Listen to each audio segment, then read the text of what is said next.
तो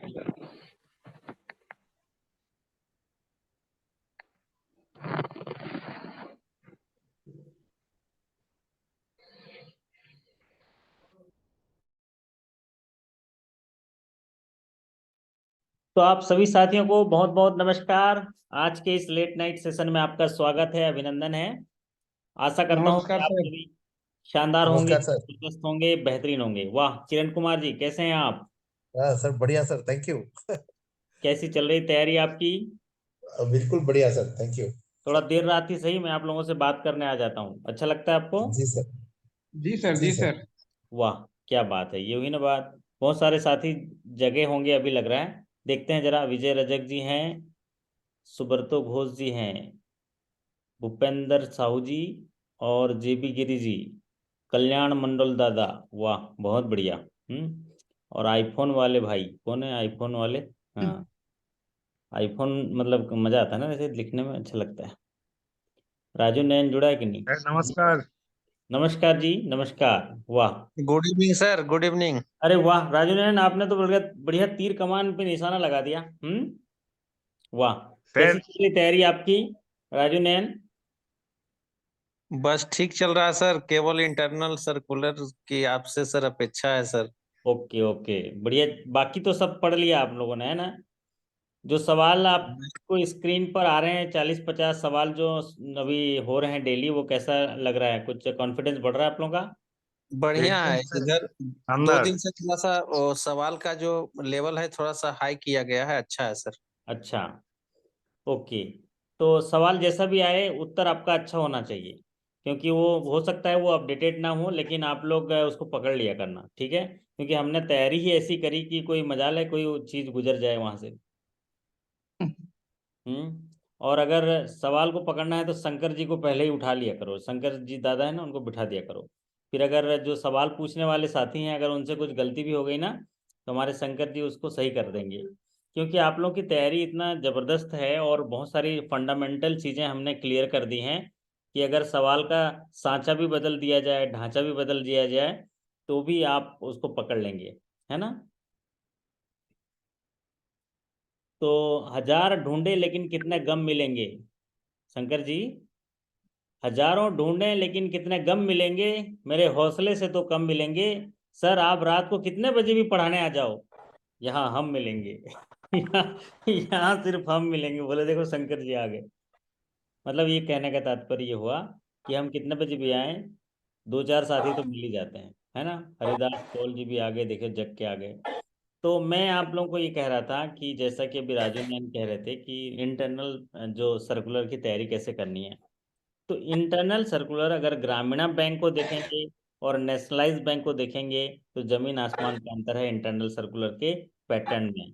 ग्रामीण बैंक में 5 सर्कुलर पे सवाल फोकस किए जाते हैं, क्योंकि ग्रामीण बैंक के नंबर ऑफ क्वेश्चंस कम होते हैं क्लरिकल टू ऑफिसर, और ऑफिसर टू मैनेजर में ज़्यादा क्वेश्चन होते हैं, क्लरिकल टू ऑफिसर में बैंकिंग के कम क्वेश्चन होते हैं। तो जो क्लरिकल टू ऑफिसर में 60 क्वेश्चंस होते हैं बैंकिंग के, उनमें अगर 20 क्वेश्चन भी इंटरनल के आ गए, तो हमारे साथियों को बहुत ज़्यादा लगता है, क्योंकि इंटरनल के सर्कुलर जो है ग्रामीण बैंक में जो है थोड़ा अलग अलग तरह के होते हैं, अलग अलग तरह के होते हैं, या एक साथ मिलता नहीं है ठीक तरीके से, वो उनके एसओपी रहते नहीं है। तो हमें क्या करना है, कुछ 5 इंटरनल सर्कुलर की तैयारी करनी है, जिनमें से पहला सर्कुलर तो ये आपकी स्क्रीन पर है। जैसे आज हम बात करेंगे बंगिया ग्रामीण विकास बैंक के बारे में। तो ये भले ही बंगिया ग्रामीण विकास बैंक के साथियों के लिए इंपॉर्टेंट है, लेकिन आपको अपने बैंक के भी चीज़ों को देखने के लिए इसको पता चलता है कि क्या क्या चीज़ें देखनी चाहिए। तो एक महत्वपूर्ण टॉपिक आपका इंटरनल का है बिजनेस फिगर आपके बैंक का, कि आपके बैंक को आप कितना जानते हैं, पहला पार्ट। दूसरा है आपका जो है staff welfare schemes. Staff welfare scheme पिछले 2 सालों से एक पैटर्न रहा है कि आपके जैसे मेडिकल कितना मिलता है, आपका लीव कितना मिलेगा, सबेटिकल लीव कितना है।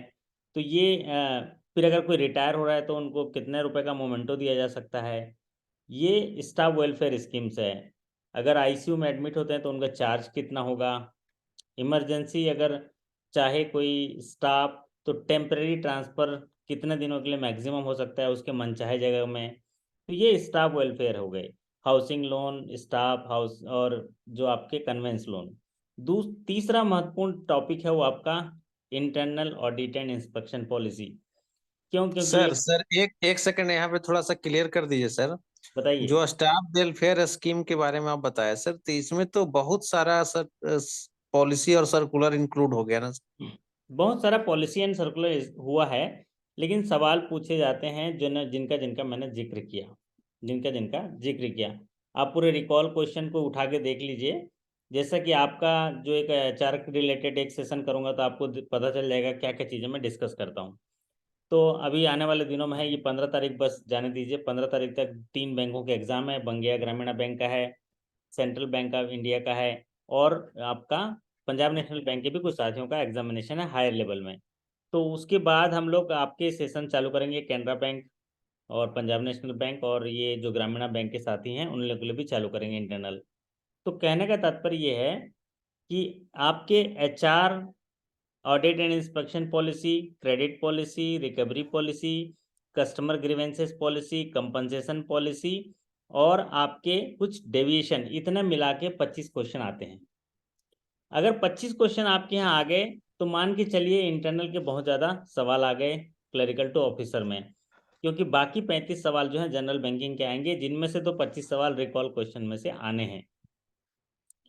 ये आपका एक बेसिक कॉन्सेप्ट सा एक ट्रेंड है जिसमें आपको पकड़ना होगा। लेकिन 25 क्वेश्चन भी अगर आपके इंटरनल से आ गए तो बहुत ज़्यादा होता है वो आपके तैयारी के हिसाब से, या ऐसा कर लगता है कि साथियों को बहुत कठिन सवाल आ गया, क्योंकि इंटरनल के ऐसा तैयारी उतनी नहीं हुई रहती है नॉर्मली। तो आज आपको क्या करना है, जितनी सारी चीज़ों को मैंने कहा है या तो उनको पढ़ लीजिए, नोट्स बना लीजिए, नहीं तो फिर जो किसी बैंक का हमने उस तरह से पढ़ाया है तो उसको जरा देख देख के आपको आइडिया मिल जाएगा। तो चलिए आज थोड़ा बंगिया ग्रामीण बैंक को जान लेते हैं। राजू नंदन जी, आप अपने बैंक को तो जान लिए हैं, आज थोड़ा बंगिया ग्रामीण बैंक के साथियों को मदद कर दीजिए, कैसा रहेगा? ठीक रहेगा? जरूर सर। है ना? थोड़ा साथ दीजिए, क्योंकि वो भी आपके ही भाई हैं, आपके ही साथी हैं। तो हम लोग जानने की कोशिश करेंगे कि बंगिया ग्रामीण विकास बैंक के साथियों के लिए उनका बिजनेस क्या है, उनका बैंक क्या है, उनको जानना बहुत ज़रूरी है। तो आइए आपको सब पता हरिदास चले। हरिदास पॉल जी सर मुस्कुरा रहे हैं सर। हाँ, थैंक वो यू। वो हरिदास थैंक पौल जी यू मुस्कुरा रहे सर। हैं, और आपको पता नहीं क्या गम है जो हमसे छुपा रहे हैं। भैया, गम ये है कि 15 तारीख को एग्ज़ाम है, और जब एग्ज़ाम नज़दीक आता है ना तो ये सामने नज़ारा है, सारे रंग बिखर जाते हैं। आप तो कितना शिद्दत से एक सांचा बना के चल रहे हैं, लेकिन जैसे ही एग्जामिनेशन आता है पीछे का नज़ारा देख रहे हैं, पीछे का नज़ारा है ना, कलर इधर हो जाते हैं, कलर उधर हो जाते हैं, क्या पढ़ा क्या छोड़ा सब इधर हो जाता है। यहाँ पर हमारा संकल्प शक्ति काम आता है, हमारा दृढ़ इच्छा शक्ति काम आता है, हमारी लेखन शैली काम आती है, हमारी परीक्षण शैली काम आती है, हमारी उस सांचे पर चलने की जो हमारे आत्मनिर्भरता है, और हमारे चलने के लिए जो सुदृढ़ता है वो काम आती है, कि हमने जो सांचा बनाया है उस सांचे में हम हमारा जो इमेजिनेशन है कितना सटीक है। क्योंकि एग्जाम के पास पास आप देखिएगा, कई बार हमारे पास भी ऐसी चीज़ें होती हैं कि हम सब कुछ पढ़े हुए हैं, लेकिन एग्जामिनेशन के दिन ऐसा हैप्पैजार्ट हो जाता है कि हम सही तरीके से डिसाइड नहीं कर पाते हैं कि इसका आंसर क्या होगा, या हमारे दिमाग में एक छवि रहता है, वो अगर हम सही तरीके से उसको क्लियरिफाई नहीं कर पाते हैं। जैसे यहाँ धुंधला सा नज़र आ रहा है कि इसमें से कौन सा कलर का पेंट उठाऊं मैं। तो उसके लिए क्या करना होता है, जो चीज़ आपने पिछले 3 महीने में पढ़ी है उसको रिकॉल करना होता है, और नया चीज़ न पढ़ें तो ठीक रहता है। जितनी सारी चीज़ों को पढ़ लिए हैं उसको ज़रा हम लोग रिवीजन करना होता है लास्ट लास्ट समय में, लास्ट वीक में। तो आज बंगिया ग्रामीण बैंक के पोजीशन को देखते हैं। तो हमारे जो बंगिया ग्रामीण बैंक के कुछ साथी जुड़े हैं, तो उनका बहुत ज़्यादा स्वागत करते हुए, बाकी साथियों को वो साथ दे रहे हैं तो उनका आभार व्यक्त करते हुए, जानकर आपको प्रसन्नता होगी कि बंगिया ग्रामीण बैंक 31 मार्च 2022 को टोटल बिजनेस 25,433.71 करोड़। वाह, बहुत बढ़िया बिजनेस है जी आपका, है ना? तो 25,433 करोड़ का बिजनेस है। आपको याद रखने के लिए कितना आसानी होगा कि आप कह सकते हैं कि मैं जो है बंगिया ग्रामीण बैंक में काम करता हूँ और मेरा बिजनेस जो है 25,433.71 करोड़ है। शंकर जी, आप कितने करोड़ का बिजनेस करते हो कैनरा बैंक में? 19 लाख 58। 20 लाख नहीं बोलते यार। हैं देखो, हाँ जी, तो 20 घर लाख में करोड़ डांट भी पड़ बोल रही है दिया आपको सर। पीछे से। हाँ, 20 लाख हाँ सर। करोड़ करता हूँ सर, ऐसा बोलो, 20 लाख करोड़। क्योंकि यस जितने सर। देर तक हम बोलते हैं उतनी देर तक बिजनेस बढ़ गया रहता है। आजकल सवाल ये से पूछ रहा है, ये विजय रजक जी ने कह दिया, देखो चैट बॉक्स में विजय रजक जी JRGB का बिजनेस फिगर बता दिए कि झारखंड राज्य ग्रामीण बैंक का बिजनेस है 12,822 करोड़, है ना राजू नैन जी? हाँ और सही है सर। यहाँ पर देखिए बंगिया ग्रामीण विकास बैंक के बिजनेस का जो टोटल बिजनेस है 25,433.71 करोड़। और हमारे रवि इंजीनियर साहब कह रहे हैं कि CRGB छत्तीसगढ़ राज्य ग्रामीण बैंक का टोटल बिजनेस है 18,824 करोड़। हमें अपने बैंक के पूरे कारोबार को जानना होगा, और कारोबार को इसलिए जानना होता है क्योंकि हम नए लक्ष्य की ओर जाते हैं और हमें मार्केट में पता चलता है कि उस मार्केट में जहां वही लोग रहते हैं, इतने सारे बैंक हैं, उन बेस में हम कितना बिजनेस करते हैं अपने सर्विस एरिया में।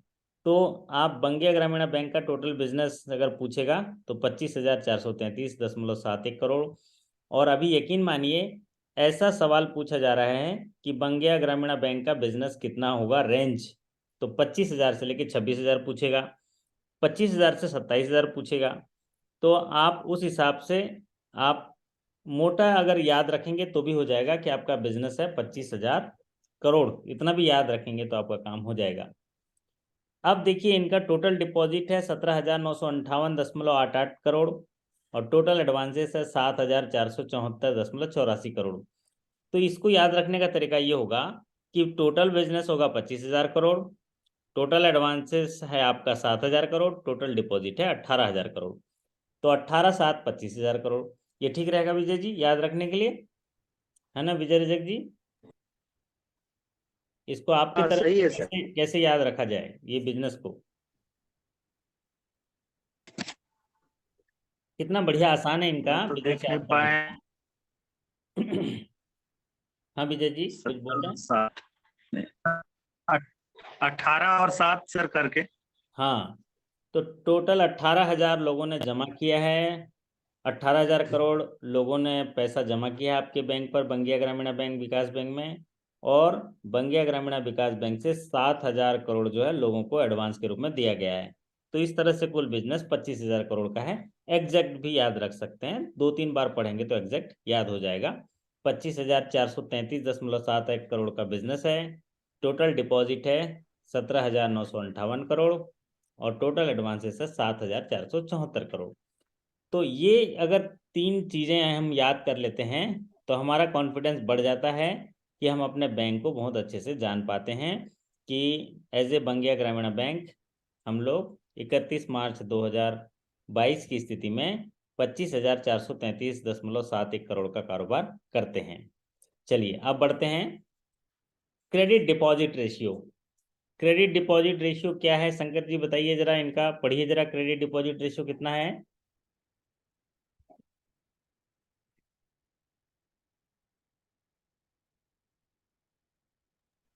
41.6। 41.62%।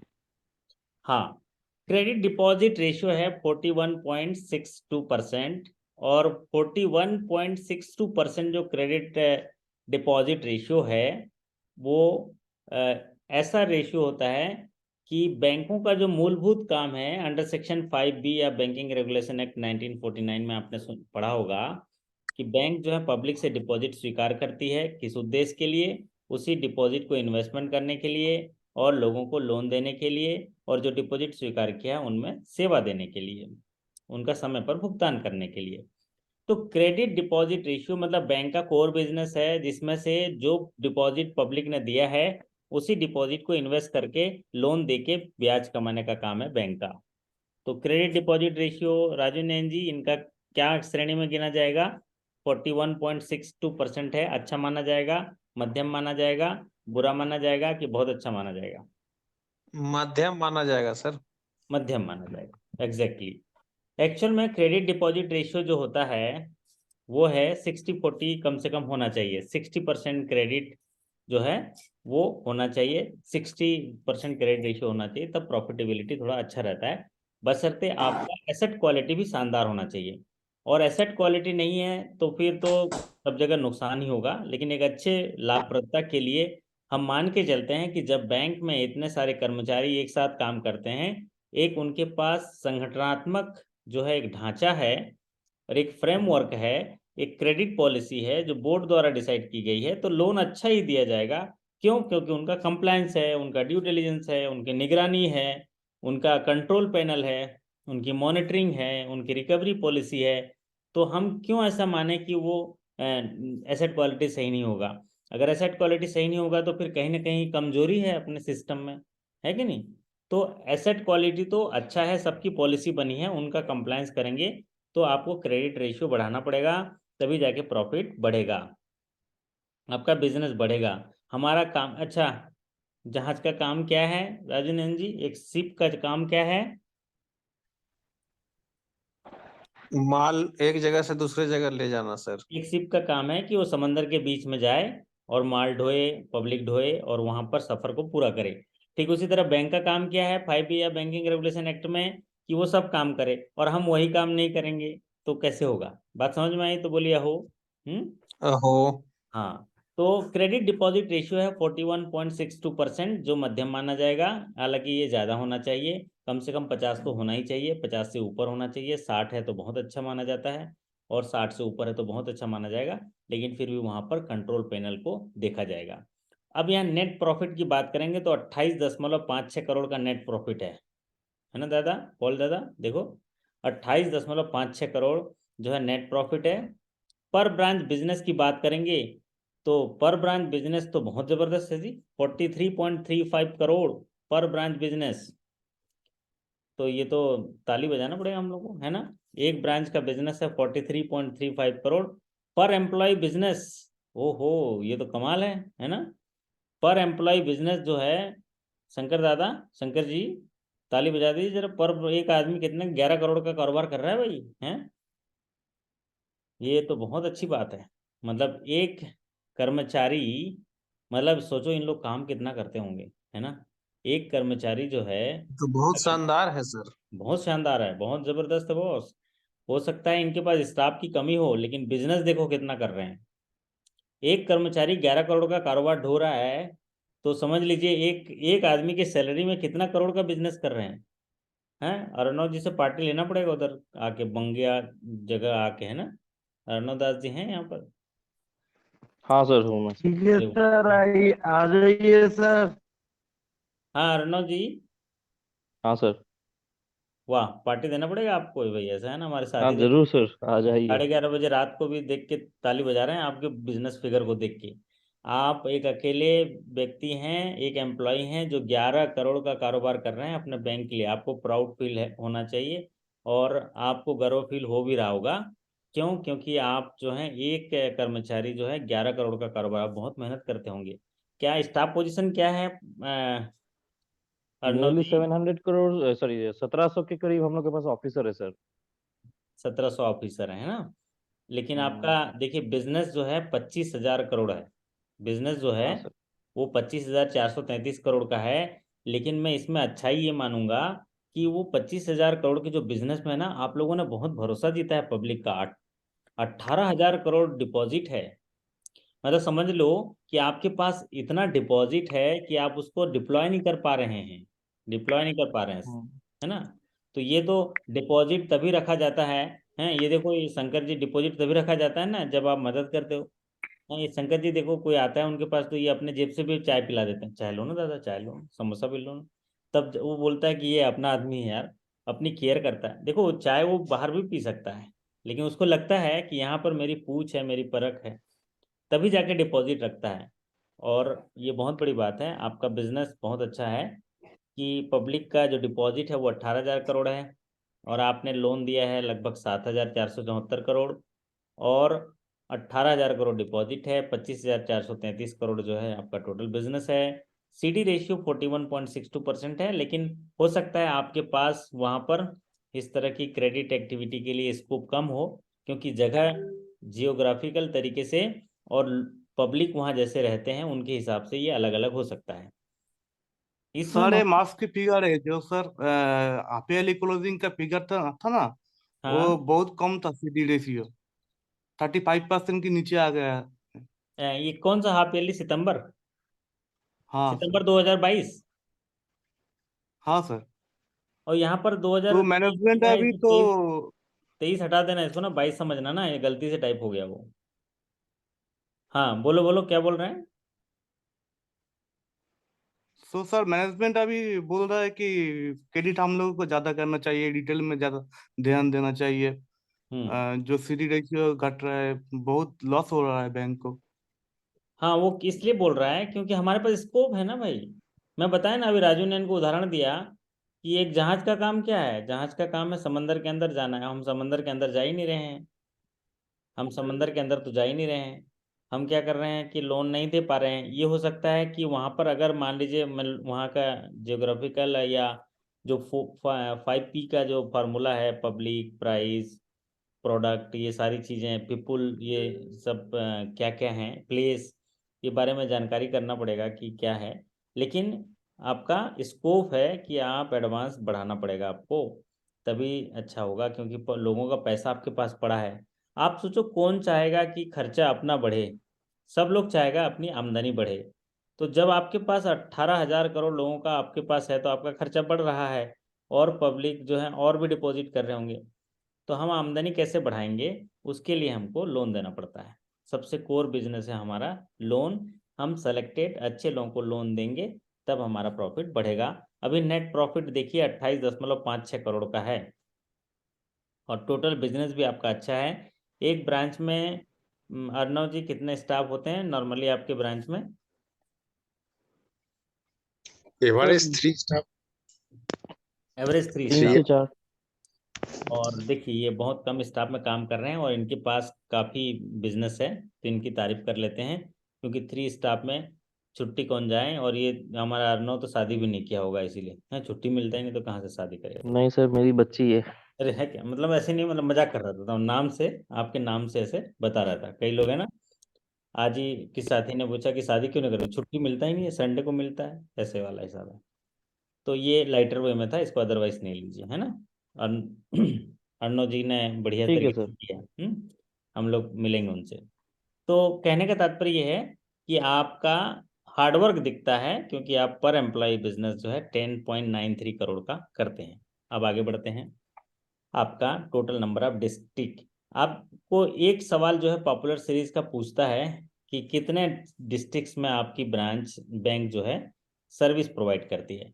How many district? तो 1 2 3 4 5 6 7 8 9 10 11 12। तो अगर ये सवाल आए तो आप बोलिएगा कि 12 डिस्ट्रिक्ट में बंगेया ग्रामीण विकास बैंक अपनी सेवाएं विस्तारित करती हैं। तो सर्विस प्रोवाइडेड इन 12 डिस्ट्रिक्ट, और टोटल नंबर ऑफ ब्रांचेस है 587। तो शंकर जी देखो, इनके 587 मिलके 25,000 करोड़ का बिजनेस करते हैं, कमाल का है ये देखो। इसीलिए एक ब्रांच का बिजनेस लगभग 43 करोड़, 43 करोड़ है। मतलब 600 ब्रांच है, शानदार है सर। 600 ब्रांच है ना, 600 ब्रांच हैं, और इनका 600 ब्रांच मिला के इन लोग 25,433 करोड़ का कारोबार कर रहे हैं। और उसमें ताज्जुब की बात तो ये है कि उस 600 ब्रांच में से लगभग मतलब 85% ब्रांच रूरल में है। ये तो और कमाल है भाई, रूरल में है। अरे कौन से चक्की का आटा खाते हो भैया अर्णव जी, हैं?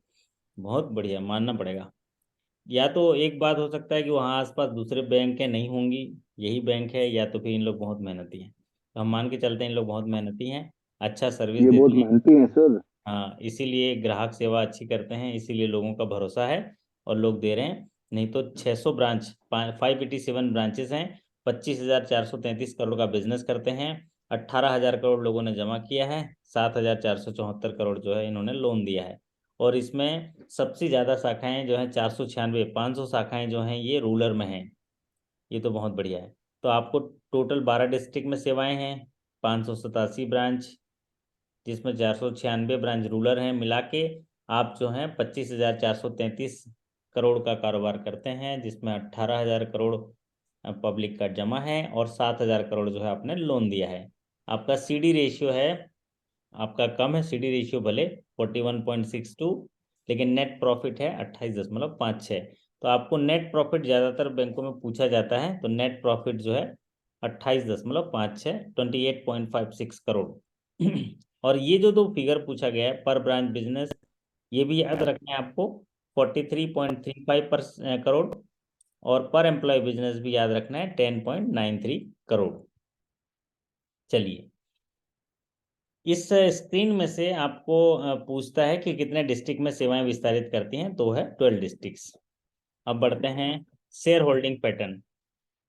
हाँ जी, अर्णव जी, जो ग्रामीणा बैंक है, ग्रामीणा बैंक में शेयर होल्डिंग जो पैटर्न है या शेयर कैपिटल है, वो किस आधार पर होता है, परसेंटेज? गवर्नमेंट ऑफ इंडिया का कितना परसेंट शेयर होता है अर्णव जी? 50% सर। ओके। और जो स्टेट गवर्नमेंट का 15%। कितना होता है स्टेट गवर्नमेंट का? स्टेट गवर्नमेंट का 15% होता है सर। 15%, और आपका स्पॉन्सर बैंक का होता है 35%। तो इस स्क्रीन में आप देखेंगे कि अगर टोटल कैपिटल की बात करेंगे, तो ये कैपिटल है आपका 99,912 लाख में है ये, तो होगा 999.12 करोड़। कितना है शंकर जी? 999 करोड़ 12 लाख। 999 करोड़ मतलब इसको 1,000 करोड़ मान लें, याद रखने के लिए ठीक रहेगा। 1,000 करोड़, तो 1,000 करोड़ मान लेते हैं, एग्जैक्ट 1,000 करोड़ मान लेते हैं इसको। 999.12 है, तो शंकर जी 1,000 करोड़ मान लेंगे तो ठीक रहेगा। तो उसमें 500 करोड़ किसका हिस्सा होगा? गवर्नमेंट ऑफ इंडिया का होगा। और 150 करोड़ किसका होगा? गवर्नमेंट ऑफ वेस्ट बंगाल का होगा। और 350 करोड़ होगा पंजाब नेशनल बैंक का। ये तो बढ़िया बंटवारा हो गया, है ना, बढ़िया बंटवारा हो गया इसमें कि आपका शेयर कैपिटल अभी हाल ही में किसी बैंक ने पूछा, किसी बैंक में पूछा गया था कि शेयर कैपिटल कितना है, तो आपका तो बहुत अच्छे से याद हो जाएगा। 1,000 करोड़ का शेयर कैपिटल है, मतलब 999.12 है, 999 करोड़ 12 लाख। तो हम 1,000 करोड़ से याद रखने के हिसाब से 1,000 करोड़, जब 1,000 करोड़ होगा तो इनका हिस्सा बांटने में कितना आसान है। भारत सरकार का हिस्सा 50% रहता है, तो 500 करोड़। गवर्नमेंट ऑफ जो स्टेट गवर्नमेंट है उसका हिस्सा रहता है 15%, तो 150 करोड़। और जो स्पॉन्सर बैंक है पंजाब नेशनल बैंक, उसका हिस्सा होगा 35%, जिसका है 350 करोड़। तो ये हो गया कैपिटल। अब बात करते हैं आपका एडवांसेस सेक्टर में। एडवांसेस में हम इसलिए चर्चा करते हैं, हालांकि इस स्क्रीन में से अभी तक सवाल नहीं पूछा गया, लेकिन मैंने आपके नॉर्मली प्रियरिटी सेक्टर की तैयारी हो जाएगा करके ये सवाल यहाँ पर रखा हूँ, क्योंकि हमारे संकट जी जगह है ना, तो ये प्रियरिटी सेक्टर का याद हो जाएगा करके। तो शंकर जी आप किसमें टेलीविजन में देखते हैं, मोबाइल में देखते हैं? अभी टेलीविजन में देखते हैं, वो पीछे आपका टेलीविजन था ना, छोटा सा टेलीविजन। अच्छा, उसमें उसमें देखते हैं, मोबाइल में देखते हैं। तो मैं ये कह रहा हूँ, ये फिगर इसलिए मैं आपसे चर्चा कर रहा हूँ क्योंकि इस फिगर से क्या होता है, आपका प्रियरिटी सेक्टर याद हो जाता है।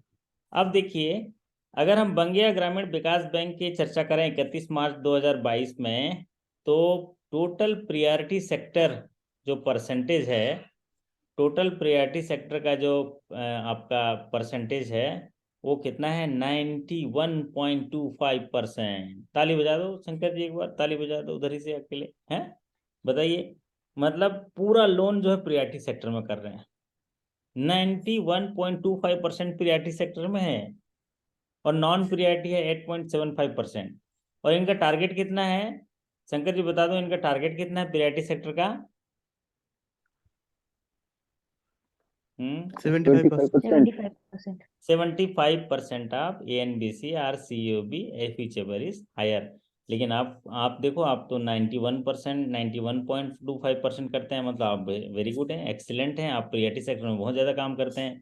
दूसरा महत्वपूर्ण एग्रीकल्चर सेक्टर को देखेंगे, एग्रीकल्चर एंड अलाइड एक्टिविटी को देखेंगे, तो आपका शेयर परसेंट है 56.54% है, जबकि एग्रीकल्चर का टारगेट कितना है ग्रामीण बैंक के लिए? 18%. 18% ऑफ ANBC। और यहाँ पर कितना है देखो, 56.47% है।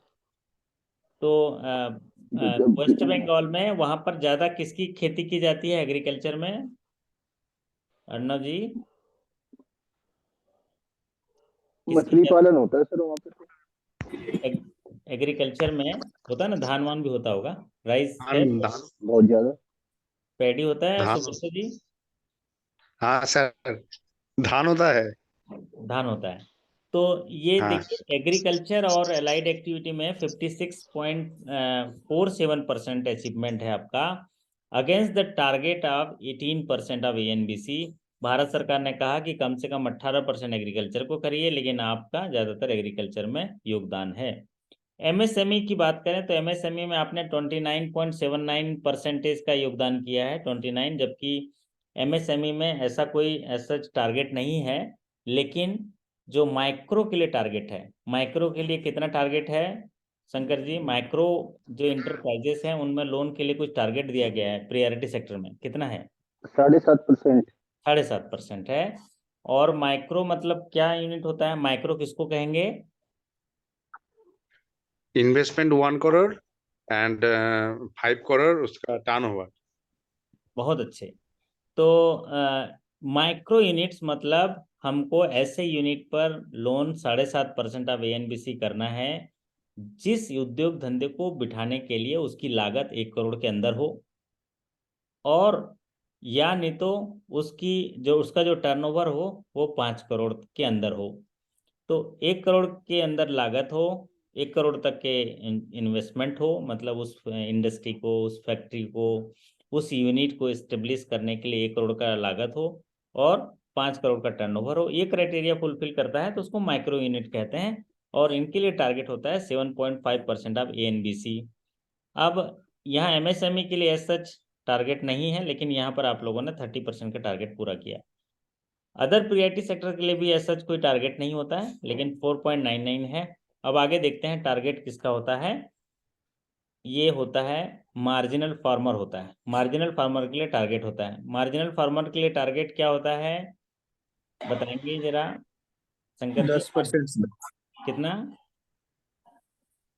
10% सर। 10% of ANBC. और इनका देखिए मार्जिनल फार्मर को परसेंटेज है 53.27%, loan to small and marginal farmer 53.27% है। मतलब इनका जो है मैक्सिमम एग्रीकल्चर जो है ये छोटे छोटे लैंड होल्डिंग वालों को, या ऐसे किसान जो 5 एकड़ के अंदर के रखते हैं उनको लोन देते हैं। क्योंकि 1 हेक्टेयर की ज़मीन है तो उसको मार्जिनल फार्मर कहते हैं, 2 हेक्टेयर की ज़मीन है तो उसको स्मॉल फार्मर कहते हैं, और दोनों को अगर लोन देते हैं तो वो loan to small and marginal farmer में आता है, और उसमें आपका परसेंटेज 53.27% है। और वीकर सेक्शन का टारगेट होता है, लेकिन वीकर सेक्शन में तो आप जरूर टॉप कर गए होंगे, क्योंकि वीकर सेक्शन में बहुत सारी चीज़ें आती हैं, loan to ST/SC, loan to self help group, ये सारे वीकर सेक्शन के डिटेल्स आपको जो है आप वीडियो में देखे भी होंगे। अगर डिजेबल पर्सन को देते हैं वीकर सेक्शन है, NULM को देते हैं वीकर सेक्शन है, माइनॉरिटी कम्युनिटी को देते हैं वीकर सेक्शन है, फिर आपको 1 लाख तक वुमेन को देते हैं वीकर सेक्शन है। तो वीकर सेक्शन का तो आपको टारगेट जरूर पूरा किए होंगे। वैसे ग्रामीण बैंक के लिए वीकर सेक्शन का टारगेट क्या है? 15%। 15% ऑफ एएनबीसी और CUB whichever is higher. बहुत बढ़िया। तो मतलब इस हिसाब से देखेंगे तो आप प्रियरिटी सेक्टर के बेताज बादशाह हैं। प्रियरिटी सेक्टर में कोई नहीं है आपके टक्कर में, कहाँ लगे हो इसके चक्कर, प्रियरिटी सेक्टर के चक्कर में। ये ठीक रहेगा शंकर जी? क्योंकि ज़्यादातर अभी नेशनलाइज्ड बैंक हैं या कॉमर्शियल बैंक क्या करती हैं, प्रियरिटी सेक्टर का लगभग टारगेट पूरा करती हैं। बाकी ना उन लोग कॉमर्शियल लेंडिंग करते हैं, रिटेल लेंडिंग करते हैं, सिस्टमेटिक लेंडिंग करते हैं, जिसमें इंटरेस्ट रेट ज़्यादा अर्न होता है। लेकिन ग्रामीण बैंक की बात करें तो यही, जैसे इनका स्क्रीन देख के तो मुझे वही आ रहा है कि कोई नहीं है टक्कर में, कहाँ लगे प्रियरिटी सेक्टर के चक्कर में। मतलब पूरा प्रियरिटी सेक्टर के सारे टारगेट आपने सरपास कर दिया। चलिए अब आते हैं एसेट क्लासिफिकेशन। एसेट क्लासिफिकेशन, तो शंकर जी एसेट कितने प्रकार के होते हैं?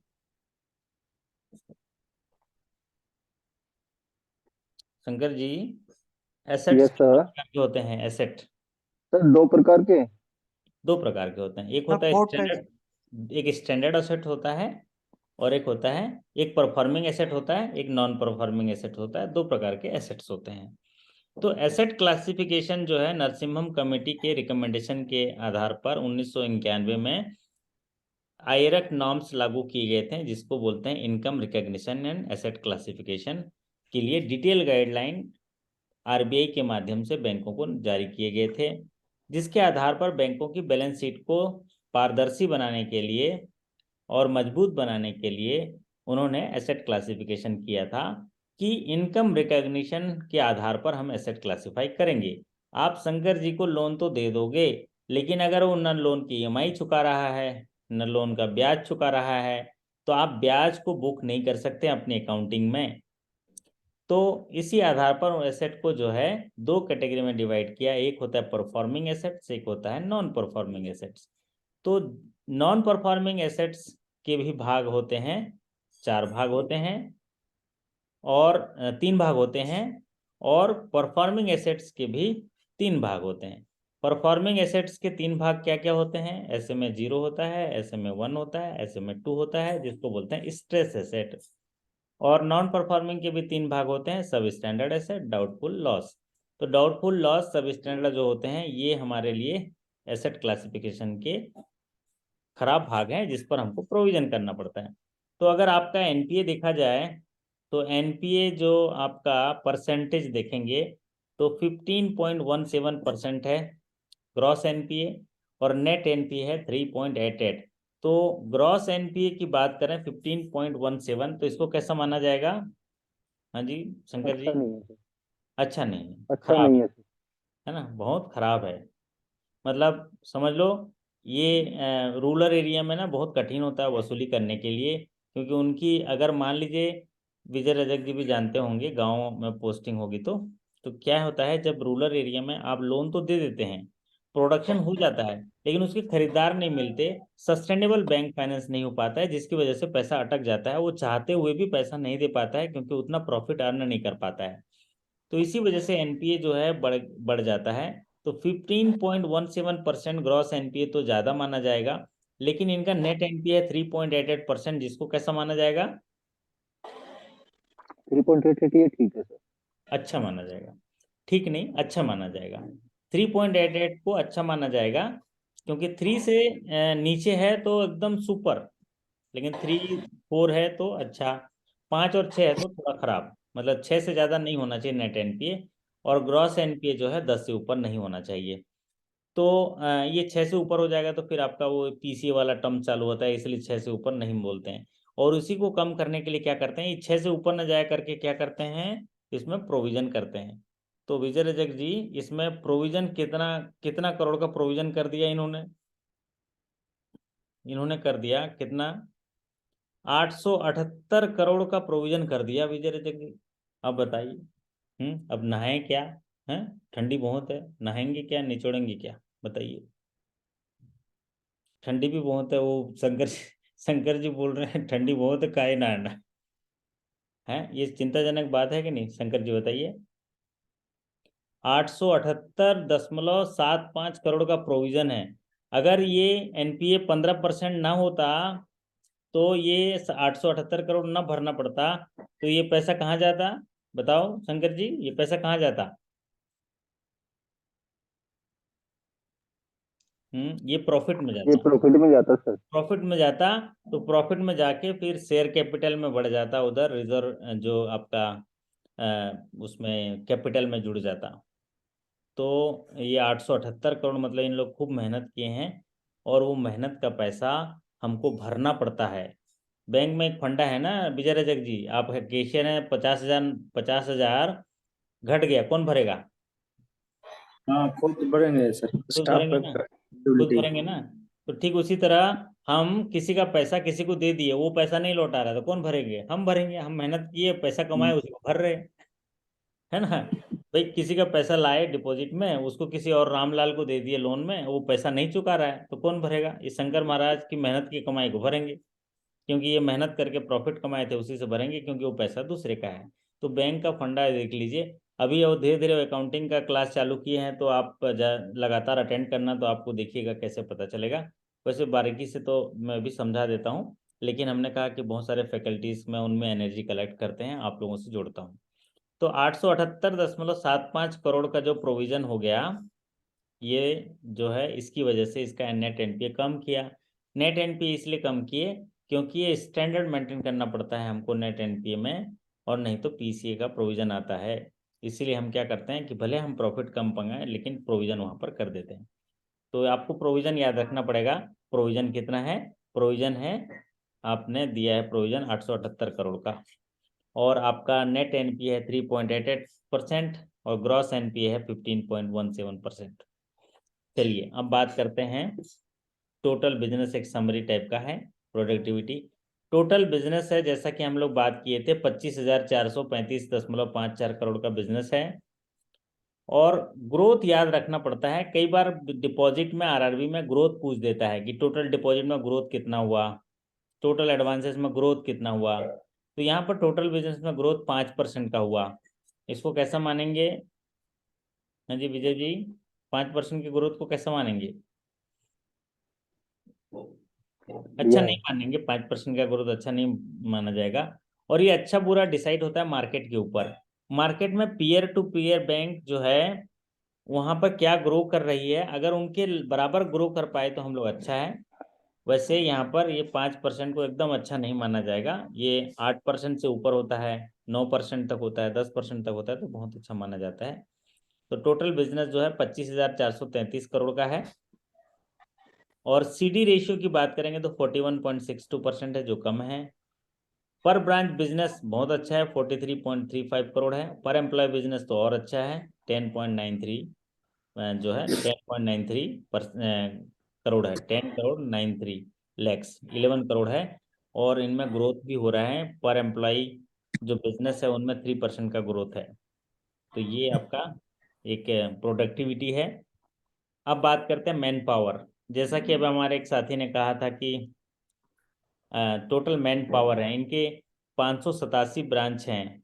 587 ब्रांच में से 2,328 स्टाफ मिलकर 25,433 करोड़ का कारोबार करते हैं। इनमें ऑफिसर देखिए 1,550 हैं, और क्लर्क कम कैशियर और सब स्टाफ मिला के लगभग ये आपके 800 स्टाफ हैं। तो क्लरिकल हैं लगभग 650 और ऑफिसर हैं 1,550। तो ये इनका मैन पावर है। तो 2,328 जो स्टाफ मिलके 25,000 का कारोबार करते हैं, मतलब 11 करोड़ का कारोबार एक व्यक्ति कर रहा है, इसीलिए क्योंकि 2,328 गुणित 11 करोड़ कर लीजिए, फिर 25,433 करोड़ के लगभग आ जाएगा। अब बात करते हैं ये स्क्रीन है, ये स्क्रीन आपके काम का है। अगर ये स्क्रीन याद रख लेते हैं तो आपका पूरा बिजनेस फिगर याद हो जाएगा। पहला महत्वपूर्ण सवाल ये पूछा जाता है प्रमोशन एग्जाम में कि आपके बैंक जो है कितने डिस्ट्रिक्ट्स में सेवाएं विस्तारित करता है, वो है 12 डिस्ट्रिक्ट में।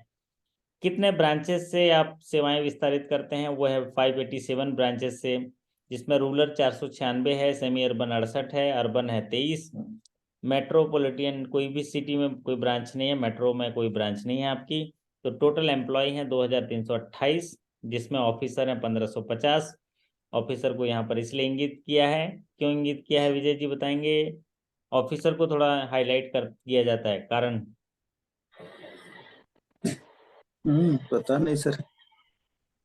निर्णय लेते हैं ना, उनको पावर ऑफ अटॉर्नी होता है ऑन बिहाफ ऑफ बैंक। उनको पावर ऑफ अटॉर्नी इशू होता है कि वो बैंक के पैसे को वो इन्वेस्ट कर सकते हैं, किसी को लोन दे सकते हैं, इसलिए इनको हाईलाइट किया जाता है। समझ में आया तो बोलिए अहो। अहो। तो ऑफिसर को इसलिए बोला जाता है क्योंकि इनके पास मैन वो पावर ऑफ अटॉर्नी होता है, निर्णय लेने की क्षमता होती है, डेलीगेटेड पावर होता है, बैंक के पैसे को इस्तेमाल कर सकते हैं ऑन बिहाफ ऑफ द जो है बैंक के रिप्रेजेंटेटिव। तो यहाँ पर देखिए टोटल डिपॉजिट 17,958 करोड़, जो याद रखना है आपको। टोटल जो कासा परसेंटेज है, अरे कासा परसेंटेज तो कमाल का है जी। कासा परसेंटेज कितना है जी इनका, शंकर जी बताओ? कासा परसेंटेज इनका 59% कासा परसेंटेज है, 58.90 यस सर। है ना, कमाल का है ना ये। मतलब ये यस सर। 100 रुपये जमा 35% से कर रहे हैं ऊपर है पब्लिक तो का, अच्छा है सर। तो उसमें 60 रुपीज जो है कासा में जा रहा है, क्योंकि हमारा बचत हो रहा है, खर्चा कम हो रहा है, खर्चा कम हो रहा है। कासा परसेंटेज इनका बहुत ही अच्छा माना जाएगा। 58.90। अब टोटल एडवांस है 7,474.84 करोड़, 7,474 करोड़ है। टोटल डिपॉजिट 17,958 करोड़ है। अगर मोटा मोटा देखेंगे तो डिपॉजिट 18,000 करोड़ और टोटल एडवांस है 7,000 करोड़। ये दोनों मिला के बिजनेस होता है 25,433 करोड़। इतना आपको याद रखना है। प्रियॉरिटी सेक्टर तो देखें 91% टोटल प्रियॉरिटी सेक्टर है। 7,400 करोड़, 7,500 करोड़ में से 7,000 करोड़ तो प्रियॉरिटी सेक्टर है। हाँ जी विजय रजक जी, 7,500 करोड़ का लोन दिए हैं और उसमें लगभग 7,000 करोड़ तो इनका प्रियॉरिटी सेक्टर है। और ऑप्शन भी नहीं रहता है ना, गांव में काम करते हैं ना, तो वो हाउसिंग लोन, मॉर्गेज लोन ये सब नहीं हो पाता है, तो आपको क्या करना पड़ता है, प्रियॉरिटी सेक्टर में एसएचजी को लोन देते हैं, फार्मर प्रोड्यूसर ऑर्गेनाइजेशन को करते हैं, आपका एनआरएलएम करते हैं, ये सारी चीज़ें आप करते हैं। एग्रीकल्चर के इंडिविजुअल लोन करते हैं। सीडी रेशियो जरूर कम है 41.62%, तो वो ध्यान देने की ज़रूरत है। अब ये जो है ग्रॉस आपका एनपीए, तो ग्रॉस एनपीए में अगर देखेंगे तो इनका 15.17% है। प्रोविजन आप देख लीजिए 878 जो है करोड़ है, 878.76 करोड़ है। नेट एनपीए 3.88 करोड़ परसेंटेज, 3.88% जो अच्छा माना जाएगा। और टोटल इनकम जो है 1,593 करोड़ इनकम हुआ, जिसमें टोटल एक्सपेंडिचर जो हुआ है 1,227 करोड़ हुआ। तो इनका 365 करोड़ का ऑपरेटिंग प्रॉफिट है। प्रोविजन 337 करोड़ है। नेट प्रॉफिट 28.56 जो है करोड़ इनका नेट प्रॉफिट है। प्रोविजन कवरेज रेशियो इनका है 77.45 करोड़। प्रोविजन कवरेज रेशियो जो है वो है 77.47 करोड़ है। प्रोविजन कवरेज रेशियो कितना होना चाहिए मिनिमम? 70%। 70% मिनिमम होना चाहिए, इसीलिए आपका 70% से ज़्यादा है। आपका CRAR कितना परसेंट है? बहुत कम है। CRAR तो 9% भी नहीं है। कैपिटल कम है। हाँ जी शंकर जी, CRAR कितना होना चाहिए? 11.50 सर, बेसल 3 के अकॉर्डिंग। हाँ 11.50 होना चाहिए, लेकिन यहाँ पर CRAR है आपका 8.89%, जो कम माना जाएगा। कैपिटल कम है आपके पास, कैपिटल केवल 1,000 करोड़ है, तो इसीलिए आप लोन भी नहीं दे पा रहे हो। यही अब पता चला कि लोन क्यों नहीं दे पा रहे हैं, क्यों? क्योंकि अपने पास कैपिटल ही नहीं है। और जब कैपिटल, लोन क्यों नहीं दे पा रहे हैं? क्योंकि लोन देने में रिस्क होगा, रिस्क को मिटिगेट करने के लिए कैपिटल रखना पड़ेगा। कैपिटल तो है नहीं, तो कैपिटल है नहीं तो लोन कहाँ से देंगे? इसलिए CD रेशियो कम है। ठीक है। और हाँ एक चीज़ जरूर कर सकते हैं आप, लोन देंगे अगर गवर्नमेंट से गारंटी है, CGTMSE में है, तो आप दीजिए, क्योंकि उसमें कैपिटल रखने की ज़रूरत नहीं है। सो यहाँ पर लिखा है देखिए 8.89% CRAR है। Capital to risk weighted asset ratio ये कम है। अब आते हैं शेयर कैपिटल, देखिए 1,000 करोड़ 999.12 करोड़ है, जिसमें 50% सेंट्रल गवर्नमेंट का, स्टेट गवर्नमेंट का 15% और स्पॉन्सर बैंक का, पंजाब नेशनल बैंक का होगा 35%। अब ये SLR investment, non SLR investment ये जानने के लिए है, प्रमोशन एग्जाम के दृष्टिकोण से उतने महत्वपूर्ण नहीं है। और ये जो होता है स्टैंड अलोन, जो आपका ऑडिटर वगैरह साइन करते हैं, ये बैलेंस शीट का एक फॉर्म जो यहाँ पर स्क्रीन है। और स्क्रीन दिखाने का कारण क्या है? कहाँ चले गए? राजू नंदन जी चले गए घर हैं? राजू जी हाँ आ गए। ओके, तो यहाँ ये स्क्रीन दिखाने का मेरा मतलब यही था कि यहाँ पर स्क्रीन को देखो, मैं सवाल पूछूंगा, बैलेंस शीट का शेड्यूल 1 किसको दिखाता है? कैपिटल को सर। हाँ तो कैपिटल को दिखाता है। यही स्क्रीन इसीलिए रखा हूं मैं, जबकि इसमें फिगर हम डिस्कस कर चुके हैं। तो किसी भी बैलेंस शीट का शेड्यूल 1 दिखाएगा कैपिटल को, शेड्यूल 2 दिखाएगा रिजर्व प्लस सरप्लस को, शेड्यूल 3 दिखाएगा डिपॉजिट को, जो ज़्यादातर बार पूछता है कि डिपॉजिट जो है बैलेंस शीट के कौन से शेड्यूल में होता है, तो वो होता है शेड्यूल 3। बोरोइंग भी पूछता है कई बार कि बोरोइंग जो है कौन सा शेड्यूल में होगा, शेड्यूल 4 में होगा। अदर लाइबिलिटी एंड प्रोविजन भी पूछा गया है, शेड्यूल किस में होगा? 5 शेड्यूल में। Cash and bank balance with RBI schedule 6 में होगा, लेकिन नहीं पूछा गया अभी तक, पिछले 2-3 साल में तो नहीं पूछा गया। Balance with bank and money at call and short notice 7 schedule पर होता है, लेकिन ये भी नहीं पूछा गया 2-3 साल में। इन्वेस्टमेंट जरूर पूछा गया, इन्वेस्टमेंट शेड्यूल 8 में होता है। एडवांसेस पूछा गया है, एडवांसेस शेड्यूल 9 में होता है। फिक्स एसेट भी पूछा गया है, शेड्यूल 10 में होता है। अदर एसेट तो पूछा ही गया है, जिसको शेड्यूल 11 में होता है। तो इस तरह से ये शेड्यूल होगा आपके, 11 शेड्यूल है। विजय जी को याद हो गया होगा, विजय जी, है ना? विजय जी बताइए, डिपॉजिट कौन से शेड्यूल में आता है? 3 में सर। 3 में आता है। और सबसे ज्यादा पॉपुलर सीरीज का सवाल पूछता है, कंटिंजेंट लायबिलिटी कौन से शेड्यूल में आता है? 12th। 12, 12वां, है ना? जो है 12 में सर। क्रिकेट के 11 खिलाड़ी अंदर हैं और ये 12वां खिलाड़ी थर्ड मैन आउट रहता है। वो कहाँ रहता है शंकर जी? 12वां क्रिकेट में 12वां खिलाड़ी ग्राउंड के बाहर रहता है ना है ना? तो ये जो चाय कंटिजेंट लेके आता है। लायबिलिटी है, ये कहाँ रहता है कंटिजेंट लायबिलिटी? बैलेंस शीट के फुटनोट। अंदर रहता है कि बैलेंस शीट के बाहर? बाहर फुटनोट में रहते हैं। हाँ, ये बढ़िया बोला ये भाई। 12वां खिलाड़ी है सर। हाँ, 12वां खिलाड़ी है। ये फुट नोट में रहता है, ग्राउंड से बाहर रहता है, तो ये बैलेंस शीट का हिस्सा नहीं रहता है। इसको बोलते हैं कंटिजेंट लायबिलिटी। तो ये 12वां खिलाड़ी होता है। तो इस तरह से ये स्क्रीन को सिर्फ इसी बैलेंस शीट के शेड्यूल को बताने के लिए रखा था। बाकी तो फिगर आपने पिछले जो है स्क्रीन में देख लिया है। तो ये छोटा सा जो आपका इस स्लाइड में से हमने ये जानने की कोशिश किया बंगिया ग्रामीण बैंक को, कि बंगिया ग्रामीण बैंक के 2328 जो हमारे होनहार साथी हैं, 587 ब्रांच के साथ मिलकर 25,433 करोड़ का कारोबार करते हैं, जिनमें से 17,474 करोड़ जो है लोगों का जमा है, मतलब 18,000 करोड़ जमा है। और 7,474 करोड़ इन्होंने लोन दिया है। और सीडी रेशियो इनका 41.62% है। कासा रेशियो बहुत अच्छा है, 58.90% है। और इनका प्रॉफिट है 28.56 करोड़। और इनका नेट एनपीए 3.88% है। ग्रॉस एनपीए 15.17% है। इनका प्रोविजन कवरेज रेशियो 77.07% है। CRAR 8.89% है। और पर एम्प्लॉय बिजनेस जो है 11 करोड़ का है, पर ब्रांच बिजनेस 43 करोड़ का है। तो ये इतनी जानकारी जो मैंने अभी आपसे रिवीजन किया है, आशा करता हूँ कि आप जो है अपने बैंक को बहुत अच्छे से जान गए होंगे। और कैपिटल इतनी सारी कितना है सर चीजें। इनका? हाँ जी। कैपिटल कितना है इनका? 1,000 करोड़, 999 करोड़ 12 लाख। तो उसको 1,000 याद रख लें, 999.12 करोड़। ठीक है। तो 1,000 करोड़ कैपिटल है। उसमें से 50% स्टेट गवर्नमेंट, सेंट्रल गवर्नमेंट का है, 500 करोड़। स्टेट गवर्नमेंट का जो है 150 करोड़ है। और Punjab national bank sponsor bank का है 350 करोड़। तो ये शेयर कैपिटल है इनका। तो ये था आज बंगिया ग्रामीण बैंक के साथियों का बिजनेस फिगर। और भी कुछ सर्कुलर्स मैं बंगिया ग्रामीण बैंक के लिए करूंगा, क्योंकि इनका जो है 15 तारीख को एग्जामिनेशन है। और इनको अगर हम अच्छे से पढ़ा देंगे तो फायदा क्या होगा, इनके प्रमोशन एग्जाम में जो सवाल आएंगे उन सवालों से हमको एक रुझान मिलेगा कि किस तरह से अगला सवाल आ रहा है, या आईबीपीएस का मोड किस तरह से जा रहा है। हर एक नए एग्जामिनेशन में हमको सीखने मिलता है कि हमको अगली तैयारी क्या करना है। क्यों? क्योंकि आंखें भी खोलनी पड़ती है उजाले के लिए, केवल सूरज के निकलने से ही अंधेरा नहीं जाता, है ना?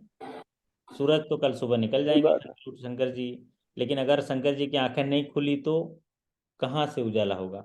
जब वो आंखें खोलेंगे, ठंडा पानी डालेंगे, तब फिर एकदम से लगेगा हाँ उजाला हो। तो ठीक उसी एग्जाम तरह। देंगे ना सर? हाँ। सर गुड इवनिंग, एक क्वेश्चन था सर। हाँ, क्वेश्चन पूछिए जरा। ये कह रहे थे सर कि हमारे जो कोई हाउसिंग लोन है, वो हम्म। अगर रिपेयर या सबवेंशन के लिए फिर से लेना चाहता है तो इसका कोई टाइम पीरियड है कि कितना दिन के बाद लेगा?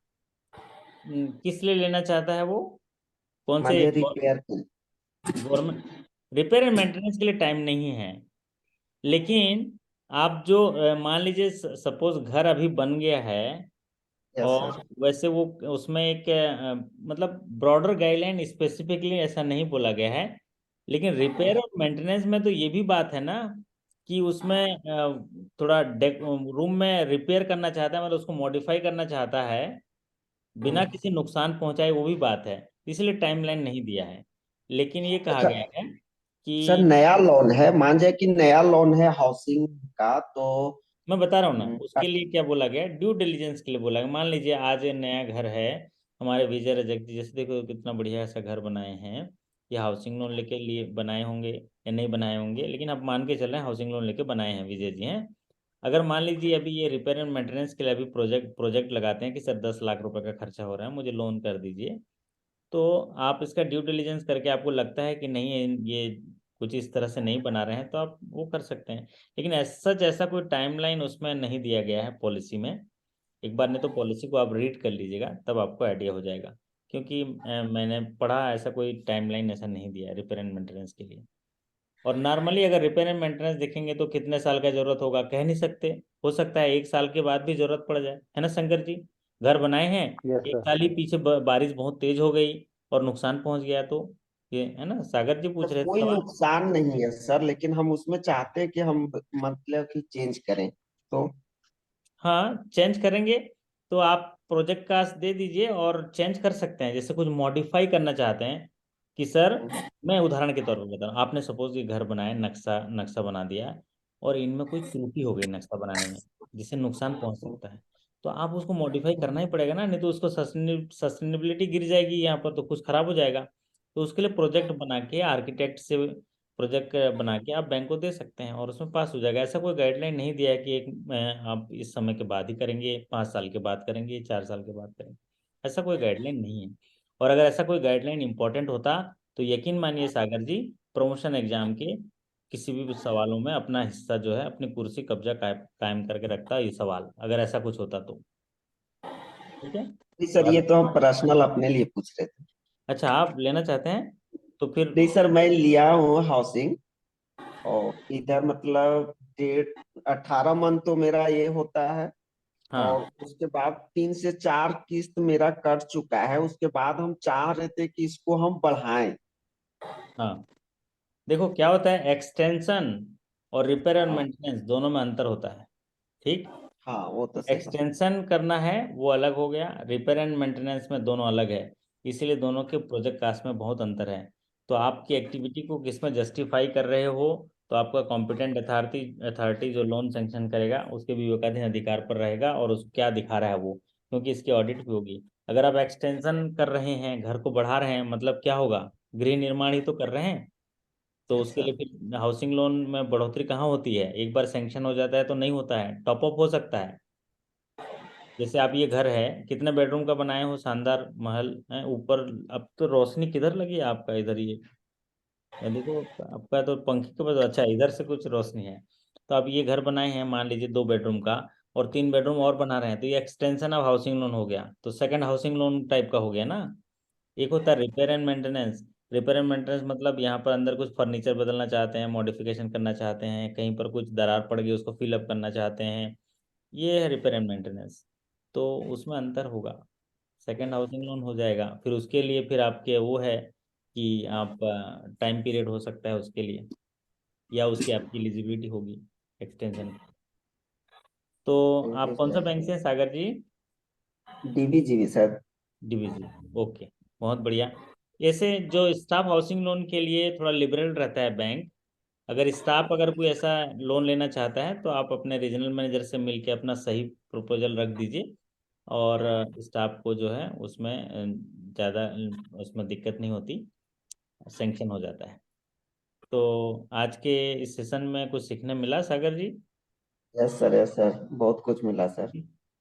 एक कोई चीज़ सीखने मिला, बताइए, कोई चीज़ सीख पाए उसको बताइए जरा।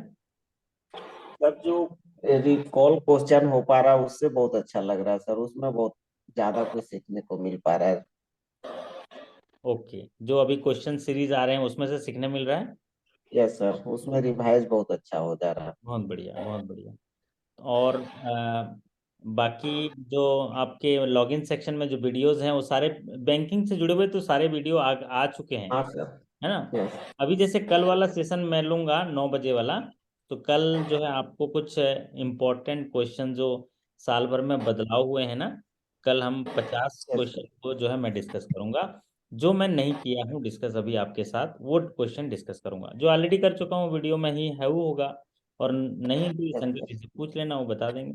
क्योंकि वो दिन महीने साल गुजरते जाएंगे, हम प्यार में जीते प्यार में मरते जाएंगे, छोड़ो भी कुछ भी कर लो हम पढ़ेंगे, मतलब उनका कहना है कि पानी गिर जाए, बरसात हो जाए, हम आपके साथ पढ़ेंगे। तो हम लोग लगातार सर पढ़ेंगे, कल फिर मुलाकात करेंगे। तो सर ऐसा लगता है कुछ पढ़ाई नहीं है सर। हम्म ऐसा लगता है कुछ याद ही नहीं है, एग्जाम आने वाला है। हम्म ठीक है, ऐसा होता है, ये नेचुरल फिनोमेना है शंकर जी। लेकिन आप यकीन मानिए, जिस तरह मैं एक आध 5-10 मिनट कभी कभार स्क्रीन पर आ जाता हूँ, आप लोग हल करते रहते हैं, तो आप लोग तो फटाफट वो सवाल पढ़ ही नहीं देता, आप लोग जवाब दे देते हैं। मतलब बहुत सारे लोगों का जवाब आ जाता है। क्योंकि बाकी जो फैकल्टी हैं वो अभी थोड़ा टेक्नो उतना स्मार्ट नहीं है, तो उनमें से आप लोग की सबकी आवाज़ आ जाती है। फैकल्टी की आवाज़ दब जाती है, आप लोगों की आवाज़ ज़्यादा आ जाती है। तो लेकिन मैं ये देखा हूँ कि आप लोग के निर्णय लेने की क्षमता इनके ऊपर छोड़िए, आप पढ़ते चलिए, ये समय पर निर्णय लेगा। तो अभी हमारे बंगिया ग्रामीण बैंक के बहुत कम साथी जुड़े हैं, 3-4 साथी ही जुड़े हैं, लेकिन उनके लिए भी एक सेशन और ले लूँगा इंटरनल के 50 सवालों का, और कोशिश करेंगे कि उन 50 सवालों में से उनका आ जाएगा। और फिर उसके बाद 15 तारीख को तो आपके पास बहुत सारे सवाल आ ही जाएंगे। अभी हमारे पास इतने सारे सवाल हैं, मैं तो बोलता हूँ भगवान से समय मांगिए और समय मांगिए, तो मैं सारा सवाल करा दूं। अभी देखिए ना, 5-5 6-6 लोगों को लगाया हूँ कि सब लोग कुछ ना कुछ 1-1 घंटा, है ना शंकर जी? समय कम हम्म। पड़ता होगा आपको, आप तो बैंक से आते हैं, आते ही मैं स्क्रीन ऑन कर लेता हूँ, करता हूँ ना, एक हाँ फैकल्टी सर। लगे रहता है, 7 बजे के ऊपर बाद लगे। लगातार बैठ जाते हैं सर। हाँ, आने के बाद। हाँ, ये देखो, ये विजय रजक जी तो खाना ही नहीं खा पाता बेचारा, ऐसे बैठ जाता है। एक दो साथी तो स्क्रीन में खाना खा लेते हैं कम से कम। और मुझे आते आते मैं थोड़ा लेट हो गया, अभी आज थोड़ा ऑडिट वगैरह का काम क्लोज हुआ, तो कल से मैं थोड़ा समय से आ जाऊंगा, बट अभी तक तो लेट इधर आता इधर था। आप थोड़ा ज्यादा समय दे दीजिएगा सर। हाँ, ज़्यादा समय देंगे, कल थोड़ा अर्ली मेरा सेशन कर लेंगे। तो कल मैं ऐसे सवालों पे चर्चा करूंगा जिन पर आपका फंडामेंटल बहुत क्लियरिटी होगी, और 50 सवाल ऐसे करेंगे जिन पर हम चर्चा जो एकदम इम्पोर्टेंट होंगे कमिंग प्रमोशन एग्जाम को देखते हुए, ठीक है? तो अभी भी इजाज़त लेते हैं हम, हमारे बंगिया ग्रामीण विकास बैंक के साथियों से इजाज़त लेते हैं, लेकिन अर्णव जी तो चले गए, वो तो पढ़ाई हो गई तो चले गए। अम, पपैया आरआरबी में सर, पपैया जी हैं, और इनसे, हाँ जी हाँ, आरआरबी में सर नेट प्रॉफिट ही ज्यादा पूछा जाता है ना, ऑपरेटिंग वगैरह तो नहीं पूछेगा सर? ऑपरेटिंग नहीं पूछा जाता, सिर्फ सिर्फ नेट प्रॉफिट। मतलब आप यकीन मानिए, ऐसा पूछा जाता है जो आपके आरआरबी में अच्छा है उसको पूछा जाता है। जैसे नेट एनपीए अच्छा है, डिपॉजिट ग्रोथ अच्छा है, शेयर कैपिटल अच्छा है, तो प्राय ये ट्रेंड आप मान के चलिए, आपके बैलेंस शीट से क्या क्या अच्छा है उनको नोट करके रखिए। जो खराब, जैसे मैं बता रहा हूँ, इनका जो अभी बैंक का बंगिया ग्रामीण बैंक अभी हम पढ़ रहे थे ना, तो बंगिया ग्रामीण बैंक का सीआरएआर कम है, देखना इनका सीआरएआर नहीं पूछेगा, ठीक है? अच्छा, पॉजिटिव ही पूछेगा सर। पॉजिटिव ही पूछेगा, क्योंकि वो जानना चाहता है कि अपने इस हम लोग कर्मचारी जो जनरल हैं बैंक बैंक के पॉजिटिव स्ट्रेंथ ज्यादा को कितना ध्यान जानते देते हैं। हैं, बैंक की स्ट्रेंथ को कितना जानते हैं, तो प्रॉफिट अच्छा है तो पूछेगा। लेकिन जिन पैरामीटर को मैं आप पढ़ाया हूँ उतना ही देखने की जरूरत है। हालांकि इनका जो वार्षिक प्रतिवेदन देखेंगे ना, वार्षिक रिपोर्ट देखेंगे, वो तो बहुत बड़ा लंबा पन्ने का है, बट जितने पैरामीटर पे मैं यहाँ डिस्कस किया हूँ उतना ही देखेंगे तो इनका एक पार्ट हो जाएगा। अभी आने वाले में अब मैं उनका ऑडिट का, क्रेडिट का, और कंपनसेशन ग्रीवेंसेस पॉलिसी का हम कवर कर देंगे, फिर उनका हो जाएगा। कम से कम 20 थैंक यू सर। क्वेश्चन भी आएगा तो वो ठीक कर लेंगे वो, ठीक है? सर हमारे जेआरजीबी में सर हम्म 2-3 ऑफिसर भी जुड़े हुए हैं इसमें। तो अच्छा। वो लोग मतलब बोलते हैं कि नहीं, हम लोग तो बोलते नहीं हैं, आप लोग जूनियर हाँ हाँ, हैं। मेरे को तो बोलते हैं, बोलते हैं, फोन में बोलते हैं, हाँ, फोन में आया था। तो करेंगे, मैंने उनको हाँ, तो आश्वासन दिया है जी, सर्कुलर के पढ़ा लिए। देंगे सारा। सारा पॉलिसी मैंने डाउनलोड कर लिया है अभी। थोड़ा सा इस हफ्ता बस देख लो, बस इस हफ्ता देख लो, फिर उसके बाद कर लेंगे, है ना? जनरल बैंकिंग छोड़ के बाकी सब कर लेंगे, हाँ है ना? ठीक है सर, वेट हाँ, करेंगे। तो इन्हें तो सागर जी कहाँ है, सागर जी तो एकदम आज इधर ही आ जाएंगे ना, है ना? ठीक है, चलो बढ़िया है, फिर तो आपसे विदा लेते हैं, आप सभी शानदार रहेंगे, और पीछे जो आपने पढ़ा है उस पर भरोसा करिए, और नया जो आने वाला है उस पर, उसके लिए मुझ पर भरोसा करिए, और एक अच्छे साहस के साथ और एक अच्छे स्वास्थ्य के साथ आगे बढ़िए, सफलता जरूर मिलेगी। मन में भगवान के लिए आभार व्यक्त करिए, शिकायत मत रखिए। शिकायत बिल्कुल, अगर शिकायत मन में आए तो उसको तो डिलीट ही कर दीजिए, कैंची चला दीजिए, जैसे कैंची आता है ना, जैसे कैंची आता है, कैंची कट कट कट कट कर दीजिए, बाल काटते हैं ना जैसे, वैसे शिकायत आए तो शिकायत को काट दीजिए। जिंदगी में कोई गिला शिकवा की जगह नहीं है। जितना मिला अमृत को समझ के कर लीजिए ग्रहण। भगवान का आभार व्यक्त करिए कि भगवान आपने मुझे सब कुछ दिया, मैं सही दिशा में जा रहा हूँ, मैं शानदार हूँ, मैं ज़बरदस्त हूँ। और देखो मेरे पीछे कितना बिजलियाँ कड़क रही हैं। अरे कड़क रही ना, वो सब ठंडी हवाएं चल रही हैं पीछे स्क्रीन पर, लेकिन देखो हम कितना चमक है? रहे हैं यहाँ पर। क्यों चमक रहे हैं? क्योंकि भगवान का आशीर्वाद हमारे पास है। तो भगवान को साथ बनाइए, पार्टनरशिप फॉर्म रजिस्टर करिए भगवान के साथ, और उनके साथ एक सॉलिड पार्टनरशिप बनाएंगे तो हम सफलता हर कदम पर मिलेगी। और उसके लिए उनका हमेशा आभार व्यक्त करिए। जीवन में जो सिखाया है उसको सीखते चलिए, और भगवान से प्रार्थना करिए कि एग्जाम के दिन वो साथ में रहे। और भगवान साथ में रहेंगे तो फिर सारा ज्ञान जो है, संदेश उधर ही मिलेगा। टिक लगाओ, सी लगाओ, सी लगाओ, सही हो जाएगा। चलिए, तो आपसे विदा लेते हैं, फिर मुलाकात करेंगे कल ताबड़तोड़ सेशन के साथ। तब तक के लिए आपका धन्यवाद, नमस्कार, thank you so good much. Night sir. Good night sir. Shankar ji good night सुबह सर। चाय चाय से मिलते हैं, चाय के साथ, ठीक है? Yes sir. ओके।